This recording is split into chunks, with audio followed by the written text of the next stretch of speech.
Hello, everyone. I'm Jonathan Ruhe, JINSA's Director of Foreign Policy.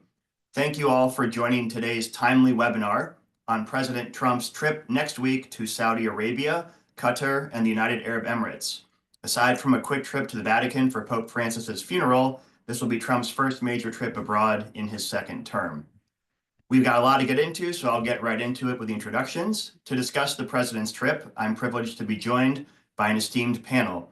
Ambassador Michael Ratney is the former U.S. ambassador to Saudi Arabia, serving in that position from April 2023 to January 2025.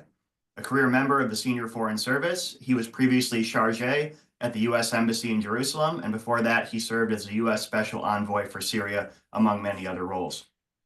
Dr. Bernard Haykel is professor of Near Eastern Studies at Princeton University, where he focuses on the intellectual, political, and social history of the Middle East, with a particular emphasis on the countries of the Arabian Peninsula. And of course, John Hanna is JINSA's Randi and Charles Wax Senior Fellow, and he served previously as National Security Advisor to President Dick Cheney in the second George W. Bush administration. John will be unofficially joining me as deputy moderator for today's events. We want to treat this a little bit more as a round table rather than me being the hub and everyone else being the spokes. To our audience, please type any questions you may have into the Q&A box on your screen, and I'll do my best to get to them in the time we have. For the first set of questions, I want to focus on what I'm sure we've all been hearing about for years now, is the potential set of deals between the United States and Saudi Arabia that were initially understood in the context of potential Israel-Saudi normalization, which I'll also want to get to directly later on. Ambassador Ratney, to start with you, was the United States on a path to making enrichment in the Kingdom of Saudi Arabia part of a civil nuclear deal that was being discussed under the Biden administration? And could such a deal potentially go ahead separately from normalization? So as part of the whole package of measures that would be part of a whole normalization deal, one of them was sort of an economic package. And there was a variety of things that were discussed to be a part of that, one of which was civil nuclear cooperation. And from the Saudi perspective, the way I always thought of it was that the Saudis have deposits of uranium that they want to exploit for their national benefit, and they have ambitions for development of nuclear energy as part of their effort to kind of wean themselves off of dependence on fossil fuels and diversify their energy base. And that's fine, certainly from our perspective. What they want, as well as everything in between, and it's the in-between part between mining uranium and building nuclear power plants that gets very, very complicated for a lot of reasons. Non-proliferation concerns are obviously one of them, and the potential for enrichment process to be diverted to other purposes is the big piece of those non-proliferation concerns. I would say over the course of the conversations that we had with the Saudis, we never fully landed at an agreement on what that civil nuclear cooperation would look like. Certainly, there was discussion of an enrichment capability, but I will tell you, in the course of those discussions, a couple of things became apparent.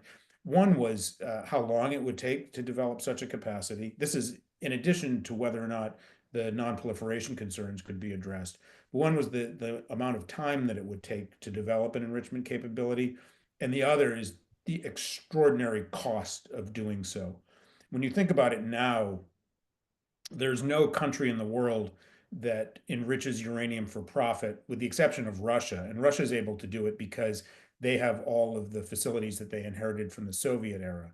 So it's not an easy thing. The United States obviously has an inadequate enrichment capability. In the last administration, there was an effort to dedicate more resources to developing our own enrichment capability, and as part of that, to wean ourselves off a dependence on imported Russian nuclear fuel for our own reactors.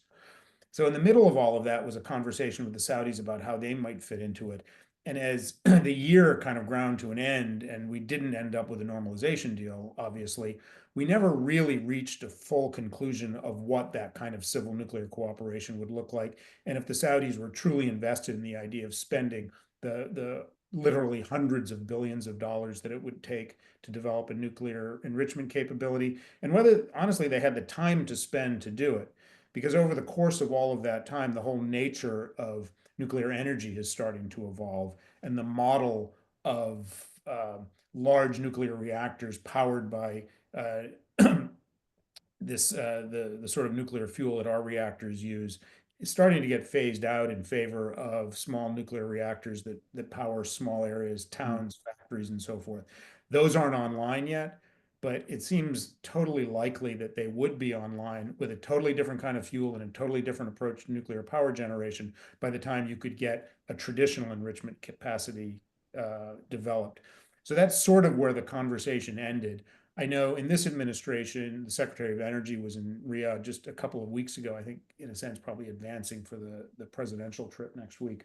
And there was an announcement about cooperation on civil nuclear power without a lot of detail. And so I wouldn't be surprised if out of the presidential trip next week, there was another sort of announcement that nuclear cooperation is part of what was discussed. But I'm not sure we're going to see a lot of detail on what that is in substance.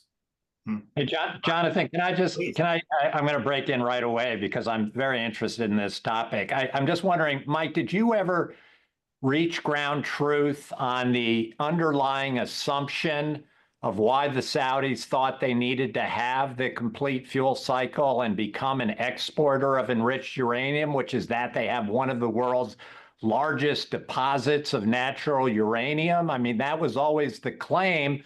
But I know there have been some surveys done and some real doubts raised about whether that kind of natural resource actually exists in the kingdom. Yeah, I mean, I've heard different stories, including that they have large deposits of relatively low-grade uranium. They certainly have uranium.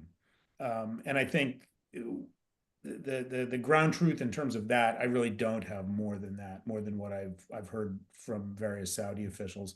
And I think the desire for that enrichment capacity, I mean, I think it goes back to what I said a moment ago, which is that they felt like they wanted to own the entire process from mining it in the ground, out of the ground, to generating their own nuclear energy, sort of as a kind of a nationalistic measure that they're self-sufficient in this. But also, I think, obviously, to show their friends and their neighbors that they have certain capabilities.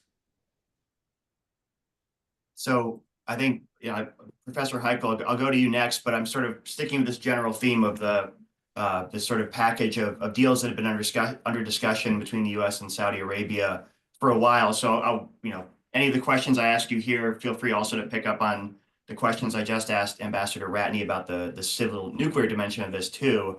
So the other deal that's been under discussion and been reported for a while now is the potential for a U.S.-Saudi mutual defense treaty of one sort or another. I've seen it described in, I believe last year, as something like the treaty the United States has currently with Japan, in which case, if Japan's subject to an armed attack, the United States comes to its defense, and vice versa. While it may be impossible to read inside President Trump's head, I think I can make a strong case for why he wouldn't agree to an Article 5 commitment with Saudi Arabia. But I would love to get your thoughts to start on sort of, where do you see, this deal, the likelihood of it, the realistic possibilities of it, and maybe what the Saudi view is on a potential Article 5 style agreement. Oh, and you're on mute, Professor. Right. Thank you. So I think that my information comes from Saudi sources, not from U.S. sources. So let me just put that out there. So as Ambassador Ratney said, the Saudis are very keen on national prestige. Nationalism is now the ideology of the day. It's replaced Islamism, and having a nuclear program is prestigious. Also, in the case of MBS, the Crown Prince, he wants to give Saudi Arabia something that no previous king has actually ratified officially, which is a defense treaty with the United States. But at the time of President Biden, when this was being negotiated, the talk was that it would be actually voted on and ratified by the Senate, and it would acquire it would need and acquire 67 votes under a Democratic administration. And this was something that Senator Lindsey Graham repeatedly came to Riyadh to reiterate to the Saudis that you have to kind of do this with the Democrats in office and majority.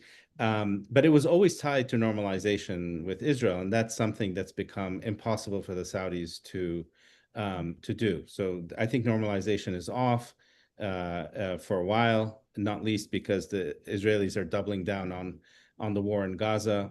So they would like to have this treaty, I think, for symbolic as much as for kind of actual real reasons.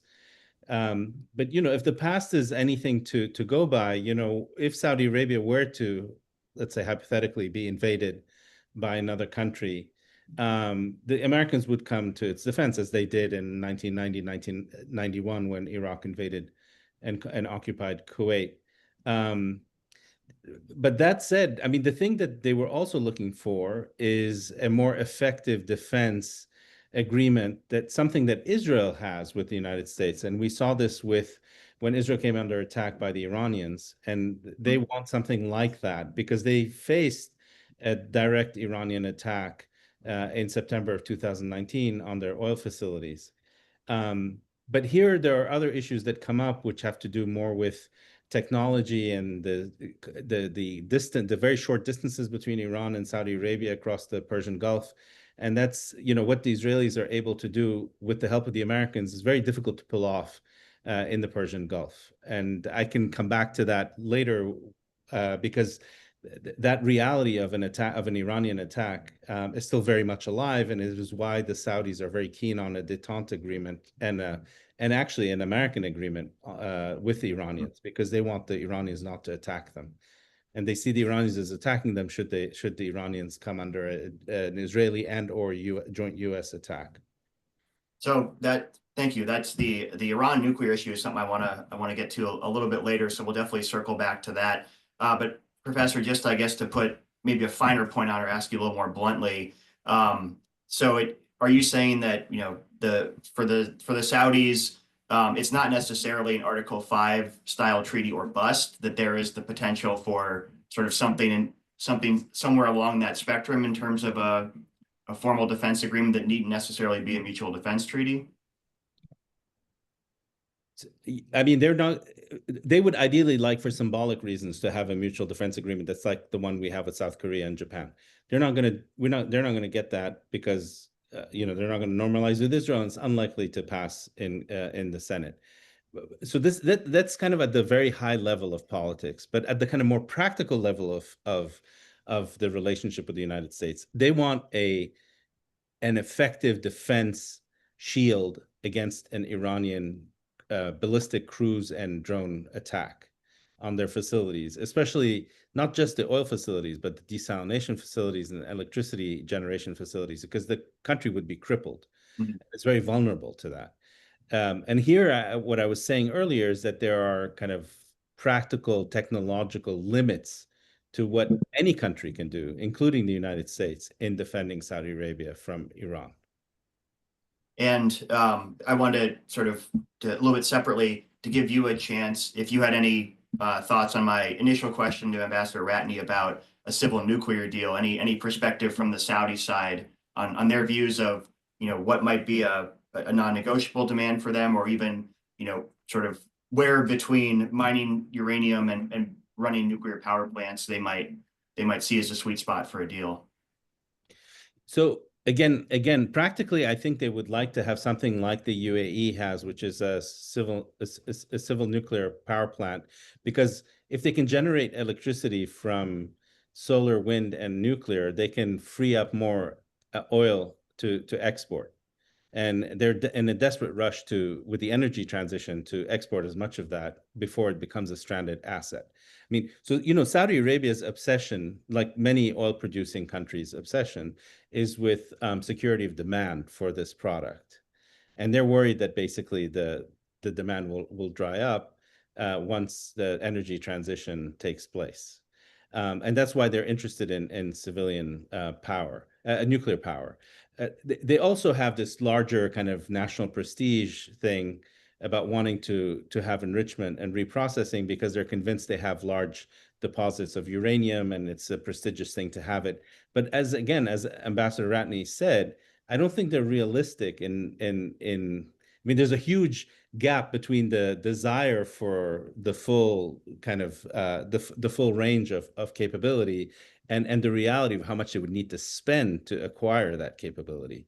And so I doubt they'll ever have get to processing and to enrichment. Hey, John, So, Ambassador, please. I mean, just to add a little bit to what Dr. Haykel said, when in the discussions about the entire normalization deal had kind of two elements that were defense related. So one was a mutual defense treaty that would require Senate ratification. Because it would require Senate ratification, there had to be other elements, including normalization with Israel and a variety of other things to make it kind of palatable to 67 senators. And then there was a separate discussion of defense cooperation agreement, which essentially would govern sort of the nuts and bolts aspects of U.S.-Saudi military cooperation, including something that they're very keen on, and I think will figure prominently in this visit, which is reliability of defense sales to Saudi Arabia. I think what both of those things had in common was they would give to Saudi Arabia something that Saudis very much want, which is clarity about what we're prepared to do. And I think in particular, they watched the Iranian attacks on Israel in, I guess, April and October. And it probably alarmed them because, the Israelis had two things that I think the Saudis would like. One is that they had a very sophisticated and competent military. And the other thing is they had us working with them, even in the absence of a treaty between the United States and Israel, they had us. And so I think, if anything, watching what happened in April and October kind of reinforced for them the need for that kind of clarity about what they can expect from the United States. Because if those rockets and drones and missiles were directed at Saudi instead of Israel, you would have had a very, very different result, absent some kind of very clear understandings between the United States and Israel. So, as Dr. Haykel said, I think a treaty, as long as normalization with Israel is unlikely, I think a treaty is unlikely. But I suspect we're going to be talking to them about other things that we could do to kind of, I don't know, bolster the level of clarity about expectations of the United States in the event of, a worst case scenario. So, can I just add one thing? Also, the Saudis want three additional things. One is what Ambassador Ratney just said, which is a kind of more speeded up process for purchasing weapons, and one that doesn't get constantly stopped or blocked by Congress. So something like when we sell weapons to the UK or to a NATO ally, they want to be treated that way when it comes to arms sales. The other thing they want is a free trade agreement, which is going to be difficult to get now with President Trump and his idea on tariffs. And I think he slapped a 10% tariff on them, if I'm not mistaken. And the last thing they want, and probably the most important, and the one that we'll probably hear most about, is an artificial intelligence agreement. And that is a very important agreement because it connects to their relationship with China. Because for them to have an AI agreement with the United States, they have to sever ties with China on that technology. And that's what they're willing to offer to have, US companies come and build data centers and so on, is to give land and to give free energy and to give a very low regulatory environment, which is what the Chinese have and which we don't have in the United States. So thank you, Professor. That perfectly anticipated my next question and the final question in this first area of focus.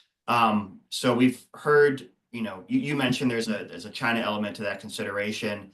Are there other specific elements or potential areas of sort of tangible ways in which closer U.S.-Saudi defense and technological ties would have a counter-China element, perhaps whether it's on Saudi energy policy or even more broadly concerned? I guess, Professor Haykel, I'll pose that to you, but also give the ambassador a chance to chime in. Yeah, so I'm sure the ambassador will have a lot to say about this as well. But my sense is that the Saudis are very keen that when it comes to energy, mainly the idea of selling oil but also hydrogen and also solar. So when it comes to anything to do with energy, it's really commercial and market considerations that matter and not politics. They don't want to politicize their energy policy, even when it comes to Russia, for instance, in the OPEC Plus framework. So they refused to politicize their production when the Biden administration asked them to do so after the invasion of Ukraine, both before and after the invasion. So they will want to keep those very separate from anything to do with strategic and military relations with the United States. The one exception, I think, is AI, where they are willing to make an exception. Ambassador Ratney, other thoughts you have on that, the counter-China element of any of this? I think our kind of global competition with China, like it manifests itself in thousands of ways in our foreign relations. And in Saudi Arabia, it's an interesting example because on the one hand, the Saudis are at this period of maximal ambition, and they see themselves in this multipolar world in which they're sort of uniquely, or perhaps not uniquely, but very well positioned to take advantage of the best of all of these relationships, whether it be with China, with India, which they see as kind of one of the poles of the future, with us, with the Europeans, with others. So on the one hand, they want to maximize the benefit of their position in this multipolar world. There's tension with that because on the other hand, they recognize that some of the things that they want, including, as Dr. Haykel said, agreement on reliable exports of the most advanced chip technology, also reliable exports of the most advanced defense technology, depends on them kind of picking a side and saying, okay, we're not going to hedge. We're not part of this multipolar world. We want to anchor our ambitions in the United States in terms of our defense relationship, our tech relationship. And I think there's quite a bit of tension on that, because if they're going to do that, if they're going to say, okay, we're all in with the United States on tech, we're all in with the United States on defense, they need to know that we're going to be all in too, that we're going to be reliable suppliers, because they don't want to sever a relationship, a commercial relationship with the Chinese, or a potential commercial relationship, and then find themselves kind of standing out in the open, unable to get the inputs that they need to fuel their own ambitions. So I suspect that's going to be a big topic next week when the president visits. In those two areas in particular, defense sales, reliability of defense sales, and reliability of high-tech exports. Because if we're asking them to pick a side, they're going to want to know that we're all in as well. Jonathan, I would yes, just, please. yeah, I would just, and this really comes in the context of that whole discussion about a defense treaty, because that takes it to a whole new level in terms of picking sides. Then the United States is all in theory, with an Article 5 defense treaty, the first that would have been done in about, I think, more than 60 years. So it would be a very big deal to make that commitment, be a huge deal for President Trump, who's got a big isolationist wing in the party, to make that kind of enduring commitment. But I always wondered, okay, there was talk about we wouldn't buy Chinese weapons on the Saudi side, we wouldn't let them have bases. But the really big question is, if there was a Chinese invasion of Taiwan and a conflict between the United States and China and Taiwan, would the Saudis turn off the tap to China in that instance? Would they cut off the oil to support an American war effort against China? And I never really got a satisfactory answer to that question in the context of anybody contemplating a treaty. But I think it's one, if we ever get back to discussing a treaty, that we need to really hold the Saudis' feet to the fire and have a pretty good confidence that if we're going to be there for them, they really are going to be there for us when the rubber really meets the road. That's a great point. Thank you, John. And that'll actually segue into sort of the next area of questioning. I do want to get to the normalization issue and the Iran talks, but sort of, I guess, one question on our way there. So we've seen reports in the past few weeks about the Saudis offering or planning to invest hundreds of billions of dollars in the United States, economic trade deals, investment deals, I believe. Professor Haykel, is it too simple to just say this is Saudi the version of dollar diplomacy. This is a good way to buy influence and sort of pave the way for all these other things we've been talking about so far? Or is there something, do you think, more than that? Am I oversimplifying the case there? Before I answer that question, can I just say one thing about what John just mentioned? Please, yeah.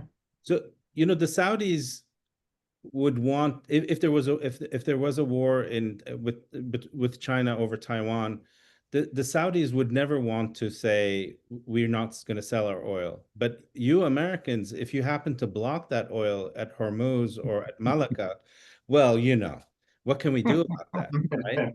And so that's the ideal scenario for them, which is that they will happily help us not sell oil, but you have to block it, kind of thing. Right.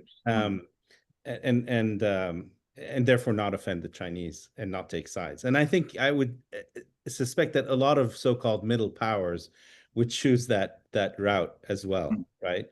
And we saw it also over the Russia-Ukraine war. I mean, they didn't want to take sides there either, and they sent Ukraine a bunch of humanitarian aid, and they kept lines open with the Russians. This is not their war, as MBS, Right, but they also did things on oil that, as you said, they told Biden, forget it. We're not doing anything political with oil in the way that the old kingdom did with the Soviets in a previous time, where they were perfectly happy to play along with the Reagan administration on that game. And I think we wouldn't want a recreation of the Russia-Ukraine situation, where they're basically sitting on the fence and playing both sides. Yeah, and I think they would do that. I mean, they would sit on the fence as much as they can. So that would be my sense of how they deal with it.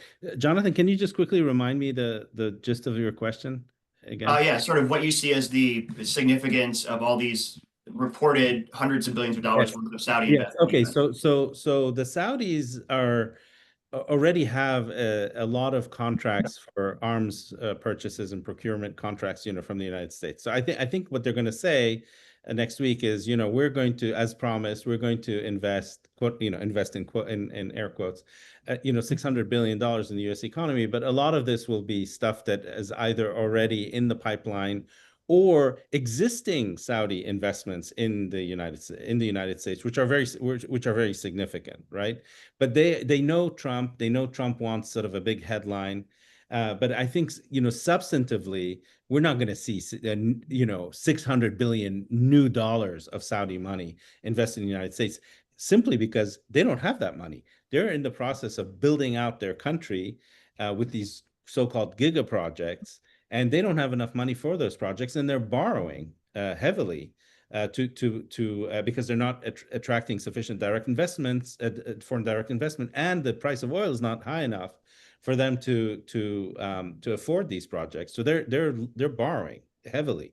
So they don't have the money to kind of deploy another $600 billion in the United States. Unlike, for instance, the UAE or Qatar, or for that matter, Kuwait, where actually there is a lot more money because their population is a lot smaller and their own projects domestically are not as costly. So I want to sort of forgive me for sort of plowing through all these questions, but there's so much to get to. Ambassador Ratney, I'll pose this next question to you, since you were ambassador in Riyadh on October 7th and for more than a year afterward. I think as our audience is well aware, one of the reasons for October 7th in a larger context was to foil or break up what seemed like real progress on all these, normalization and these deals surrounding it. So, for you, I think we've sort of intimated so far that normalization is, not on the table. It's not the potential big deal that Trump has been, hinting at for this trip. But I guess, for you, is it too simple to say that normalization could get back on track if the Gaza war is ended? Or, we've heard about the Saudi price for normalization has gone up since October 7th. So I'd greatly appreciate your thoughts on, can this progress again be restarted? Is that realistic, even if not in the immediate term? Yeah, I mean, I think so. Not in the immediate term, but I think the basic logic of it, I think, will persist. And I think the Saudi leadership's desire for what they get out of it, a mutual defense treaty with the United States, clarity about defense sales, some enhanced economic relationship, the ability to claim credit for some benefits for the Palestinians. I think they still want all of those things.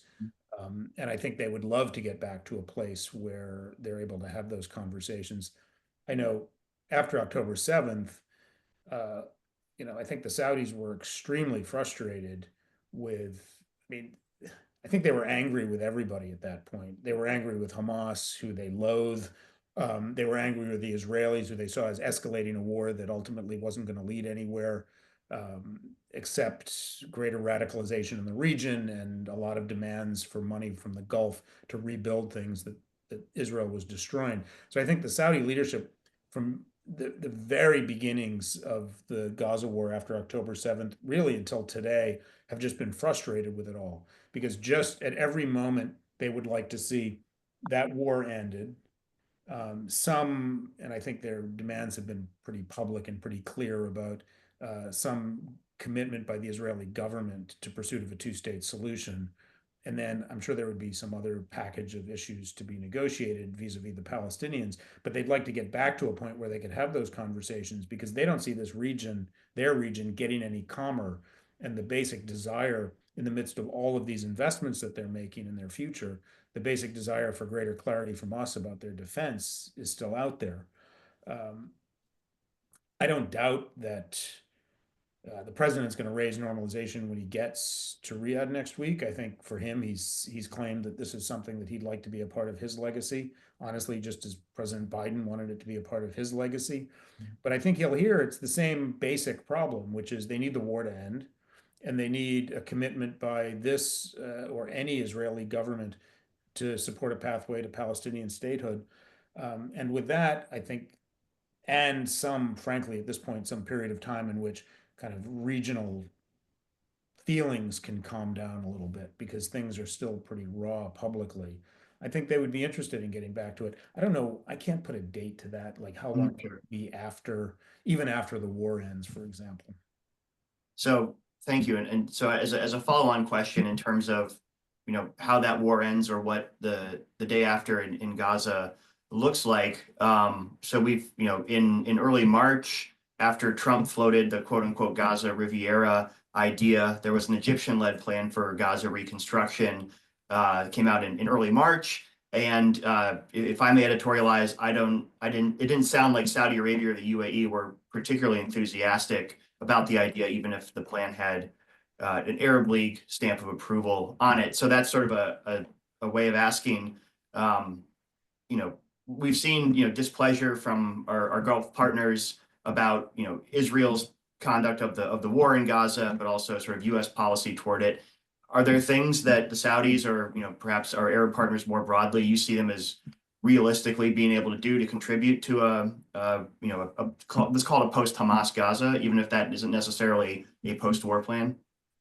Yeah, sure. Although it's worth saying that I think one of the kind of frustrations of the Saudis and the Emiratis and others in the region, including about what we were approaching them with, which was this desire to have a conversation about what comes next after the war is over.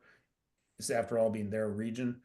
I think they felt, and this was particularly true for the Emirates and for Saudi Arabia, like Hamas launched this war. Israel responded in a way that caused a lot of destruction. And then the Gulf is going to be asked to pay for it all. And this was kind of how it was phrased in some quarters, which is kind of Israel does its thing, but don't worry, the Gulf will pay for reconstruction.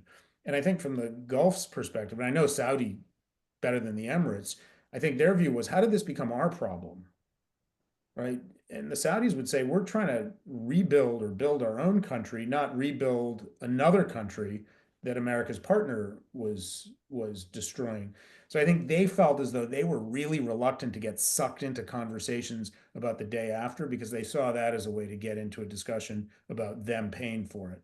Now, my view has been, and it still is, that if the war was over and there was some kind of a, I don't know, coherent international effort that involved us and the Europeans and the Arabs, I think the Saudis would be a constructive part of that.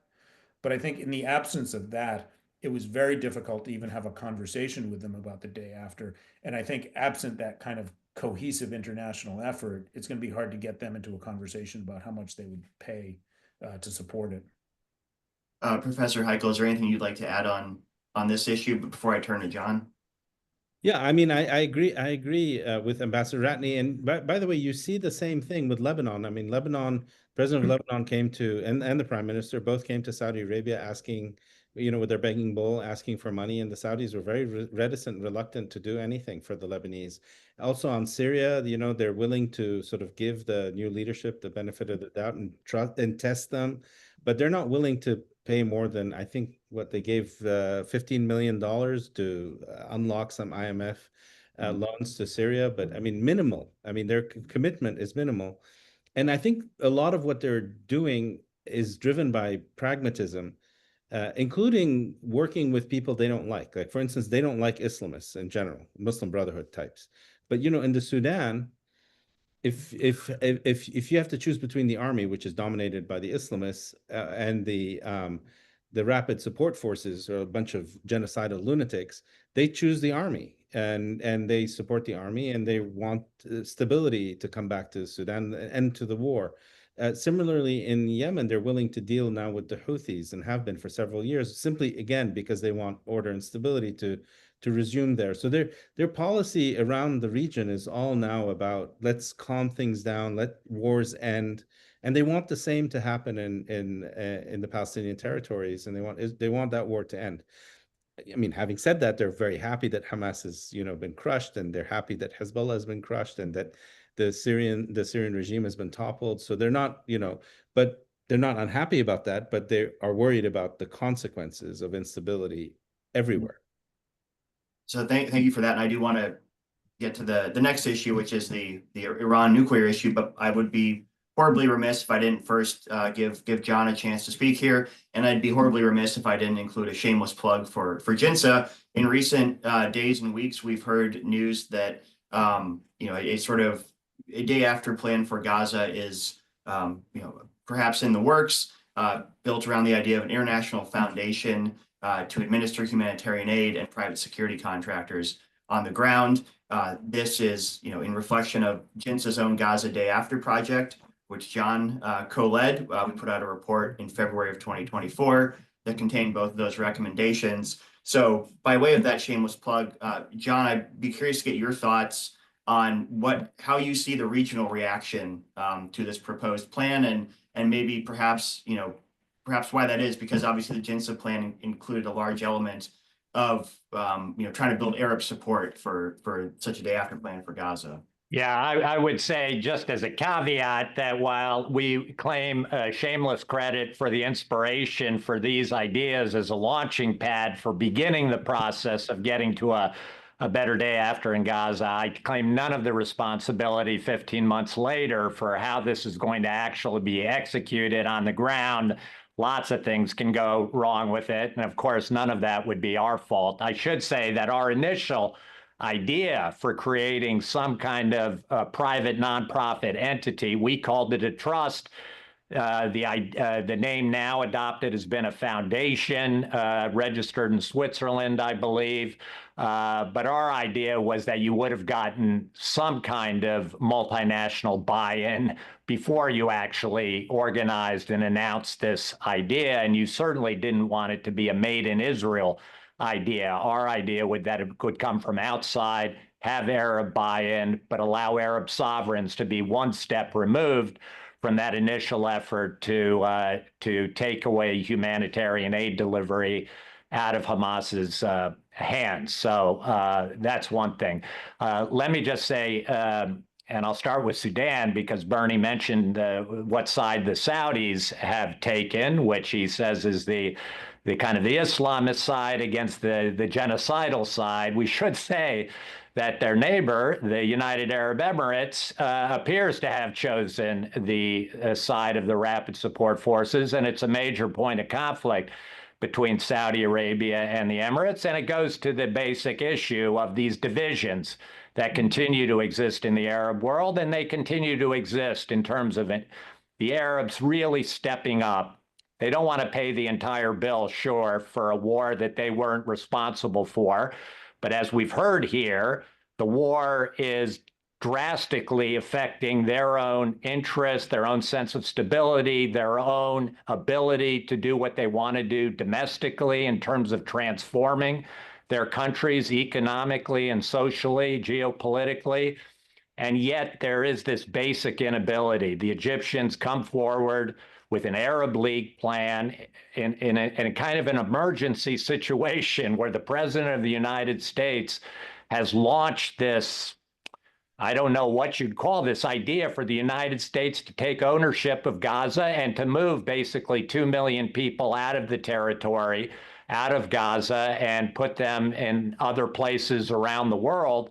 And the Arabs try to respond to that. They have a month to do so, and they come up with a plan that has some decent elements to it, but doesn't say a word about Hamas, doesn't have a credible security element to it, and which the Crown Prince of Saudi Arabia and the President of the United Arab Emirates don't even appear to be willing to lend their personal prestige. And so you do have this continuing inability of the Arab world to get its act together on an issue, the Palestinian issue, that is obviously broken, deeply broken in terms of the Palestinians' own agency, their own leadership, their own ability to self-govern at the moment, the need for deep fundamental transformation, and yet an inability of the Arab world around them, who may have the greatest influence and ability to shape the future of a Palestinian partner, to come together in a really credible and serious way to be a partner with the United States and Israel and Europe and others in figuring out a way forward. So that's the only point I would make, is that we still, I don't feel like we've got a really true Arab partner in this process. And maybe if the administration was more prepared to actually engage with the Egyptian plan that was put out, the Arab League plan, we'd be able to help shape and really form something. But as equally to blame as the United States and Israel may be for failing to come up with a really compelling day after plan that begins to move us forward, that does take head on the problem posed by this genocidal terrorist group in Gaza that was out to destroy Israel and committed October 7th, and has a serious plan for a dramatically reformed Palestinian governance that's capable of living side by side with Israel. As equally as we haven't come up with something on our side, I don't feel like the Arabs have stepped up and given us their solution on those core problems either. They kind of put it all, most of it on our backs, I feel like. Thank you, John. So I'll just jump from one incredibly thorny question to another, the Iran nuclear issue and U.S.-led diplomacy toward it. Ambassador Ratney, I'll start with you. With the caveat that you were not ambassador since the current Trump administration talks began, but you were there. As Iran's sort of nuclear infrastructure grew to roughly the scale it is now. In your sort of, is it your impression? I think we've heard from Professor Haykel that the Saudis are interested in sort of putting a lid on tensions around the region wherever possible. What was your impression of the Saudi view of just how large Iran's nuclear program has gotten? Do you suspect they're willing to support something that gets us back to like the JCPOA of 10 years ago, that if nothing else buys time for dialing down the immediacy of this problem, or is their view something else perhaps more complex? I'm only grateful that you're saving me from talking to John about Palestinian reform. You have my gratitude. So look, I think it's kind of interesting that the Saudis and the Trump administration kind of share this view of not wanting to get into a war with the Iranians, right? And I think for both of them, it's sort of a similar motivation, right? Not to sound too glib, but like it's bad for business. Trump is just averse to getting into wars, particularly in the Middle East at all. He thinks it's a losing proposition economically and politically. The Saudis they don't want anyone to get into a war with the Iranians. I suppose if it were truly decisive in terms of changing the regime in Tehran, maybe. But otherwise, they're concerned that getting into war with Iran is just going to trigger an Iranian reprisal that they'll bear the brunt of. They and the Emiratis and the Qataris, the energy infrastructure that's not just fueling their economy, but fueling the world really at this point. So for both of them, they're interested in just de-escalating. The Saudis had pursued that through kind of the imperfect tools that they had. They reestablished diplomatic relations with the Iranians, whatever that was, about 2 years ago. I don't think they had any sense that that was going to lead to kind of a change in Iranian policies or ideology. They just wanted to keep them out of their hair. If the Iranians were going to get into bad things in the region, just don't do it in Saudi Arabia.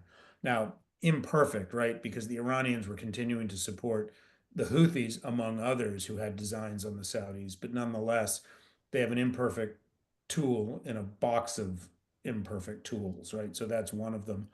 And then for us, or the Trump administration, I should say, clearly not desirous of getting into war with Iran, trying to support diplomacy towards, I guess, a new Iranian nuclear deal. I don't, I wish I could predict. I would say, I think for a lot of folks, the Saudis, certainly the Israelis and others, they're going to have the same frustrations they had with the JCPOA, which was first and foremost, a lot of parties felt like they weren't kept informed about what the substance of those negotiations were. And I think that created a lot of frustration, certainly among the Saudis. Beyond that, the substance of it and their concerns about what we had agreed to. And I think a lot of folks in the region will look at our diplomacy with the Iranians and wonder if we're going to concede a right to any level of enrichment. I think we, or maybe the Biden administration, would have argued that we're not conceding enrichment. We're just trying to limit further enrichment in a way that's kind of mitigating the worst possible outcomes. But I think the Saudis and others would see it as, if you concede enrichment to them, why can't we enrich as well? Especially if there's no kind of clear measures that are taken to ensure that this doesn't lead to development of a nuclear weapon. So I think on the one hand, I think the Saudis are probably okay with the idea of diplomacy with the Iranians towards some kind of a de-escalation and limitation on their nuclear program. But I think they're going to be keenly interested in what the substance of that agreement is and what we're conceding to them. Thank you. Professor Haykel, I'll turn to you. I guess first, if there's anything you wanted to sort of add on that question, but building off your earlier comment that the Saudis are looking to diffuse tensions on every front possible, sort of as a thought exercise, if talks fall apart, or if Trump sticks to his 60-day deadline for talks, and there's no deal, and there is indeed military action against, let's say US-led military action against Iran's nuclear facilities. If the Saudis worry they're going to be hit anyway, do you foresee any way they would, assist the US even passively, or do they try to advertise as loud as possible, we have nothing to do with this, please leave us out of this? Yeah, right. So the Saudi view of Iran is the following. First, this is a neighbor, and they're going to be here for the next 1,000 years, and they're not going to go away. Okay, so this is not like a problem that's several thousand miles away for them. It's an immediate problem. Second, the supreme leader in Iran is 86 years old and not in good health, and so they're very good at having started.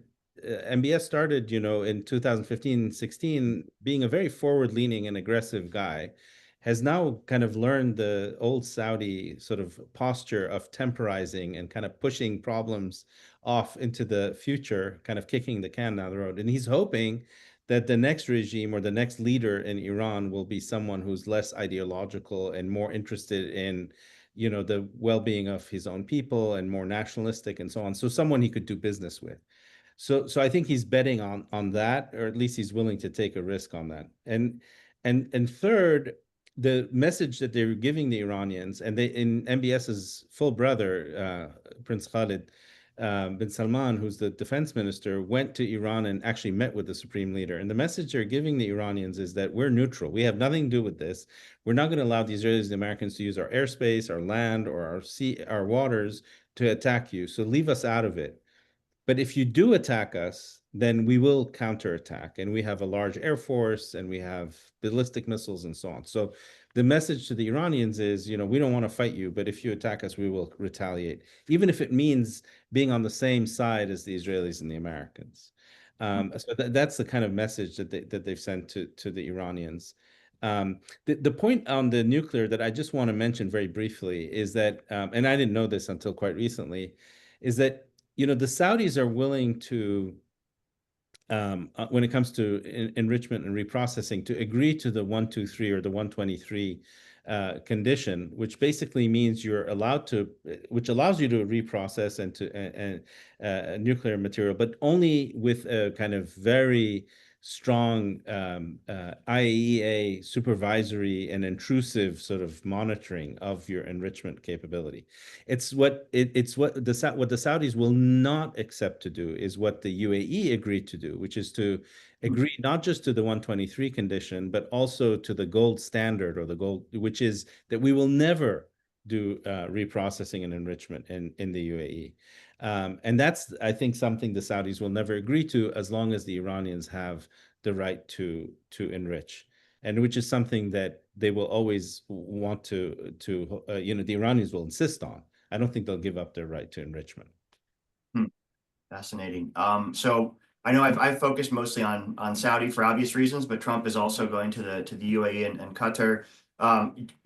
John, do you have thoughts on what either both Trump and Qatar and the Emirates want to get out of this trip? I know we've danced across some of these issues very briefly earlier, but we'd love to get your thoughts on that more squarely.